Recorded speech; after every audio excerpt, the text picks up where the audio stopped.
Bi abe alam saduna Oktober kalo kletan nani ambalma o bisimila malak chuka don kibaru keneka.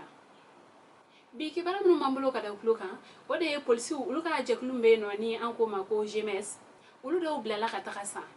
Kibara mun serama ulu kone ayire kafo ko Oktober kalo kle kononton e regroupement mobile de sécurité ni o GMS mo ye ulu do blala ka tasa wala sa ka fara lakana tiku kan ka se ka tugude ulu ni bolo fen lakana kosobe ka wala do ne hafo sana lamini ni polisi nunu ulu ka tagali kala ni sonja baye uluma sabla o ya yire kafo ko ni bena do fara ulu ka lakana ka san gouverneur yere ni o ye Ousmane Sangare o kon masé ka ni sonja dogo ni koina o ya yire kafo ko ni wale anyuma bay ko lakana tigila mo do be san ko ga jemesi mo ko ulu mana fara ukan ka se ka lakana wili ka jow chaya ko o kon be ke hakila tike baye dugude uma o ogumu kelen kon nala ay folike ka nyesi Mali transition nyama mani o ye Asimi Goitaye ku wale nyumando uga hakilna wala Mali de ulu lakana li ogumu kon nala kibara wara mbambulo kada kluka o zone Mali o mo ulu e baradamne kibara mun serama ulu kone ayire kafo ko abe kaluna ni bo o zone Mali ulu mo ko nga bara jolindo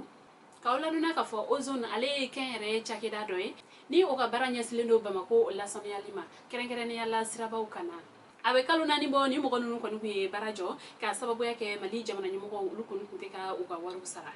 o zone directeur yere ka fola adama kone ko ulu ka jurumbe Mali jamana na ko abeta miliyar bisaba nyokonala ngala bayna jamana nyamo ko ulu e miliyar kelendi uma ko ubina kla ka warto nun ko ni sara o wari ko ni sorole albi o zone o nyama ka fola ko ulu ye uga barakela ka ulu ka kalo fla juru sara ola ko sino ulu yere be wakati mina sisan ko barakela ulu ka kalo nani juru de be ulu la nunu ko ne ayire ka fo ko ulu ka chageda ni o o zone Mali ko o churuni do ko sabe ko sabla ni ata kalaje ko kalo o zone ale yere ka musakaw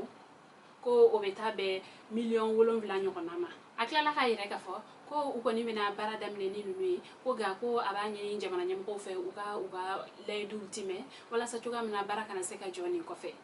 kibara ware mambulo kada kuluka nyana mini fendo minela yuru mo ko do bulu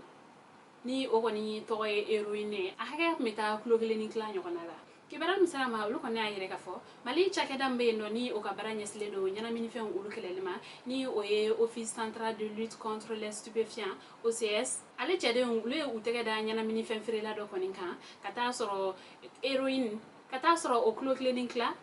o nyokona ribe abulo ni ayire la ka fo ko offre len war kon be chani million bisabani wolon vlaye kibara do sera OCS barakelo ma ni ka ula donia ka foko nyana mini fen ko be dokuna o kan kele ulu fene u ka sega sega lu bolo da fukata teke da ni chen kan wakati mna kata soro ni kele me ka nyana mini fen ka o koni manani ma ko o dogo muter ma fen do konala ayire la ka foko sega sega li folon na ko ni ko ni ka machine ma fen nu ko ni temela ko basima ye ala o koni kele o seyasi barakela ulu koni hakili ma sonfiu ulu fene anyini procureur fe ni uga machine fe nu ndayele wala sa ko ukonna laje o koni ndayele ni ero ni o klogile ni ko o koni tara soro akonna la ni che koni alebe fintiku ulu ka buru ka folo ulu bena kla ka ko koni ndi anga kribulon tikila mokoma ani nyangele mka kan ubadaka kuna foni kunjala kibara wale mambulo kada ukluka ode koro aleni bankas polisi so fla koni njora ni yoro flala kibara miselama ule ayire ka fo Oktober kalo kletan fla samba fla ani mugani kelen konala koro aleni bankas ulu koni ye uga polisi so ko odayele ni nyana jeke kawla do ne ka fo ko ni yoro fla nunu konna ko ni ndugu maba ulu koni willa ka se ni yoro na wala sa ka se ka polisi so nunu koni dayele ni nyana maya ni polisi so nunu soroli o kela ni sonja baye ni ndugu de nunu ma sabla o ya yire ka fo ko ulu koni hakili sikla sisan koni ulu hakili bala ko lakana tigila mo be ukoro ko o kon be ulu kisi fen chama ma kawla do na ka fo ni polisi so flan mun jolin fleni royaume de Belgique o koni ka demedo kanyesi malima ale koni ka ni baray umu konala atemela ministre mo ko de fe wala sa ka seka ni polisi so flan mun jo wala nyini konte dowere ko wala sa chukwam na ka seka Mali finitiku ka ulu deme ko sebe ala madeu alenu ubolo fen la kananila ambalima onile kuye aho abidon kibaru e kata okluka ani che aka kluma jola okambe anyona bare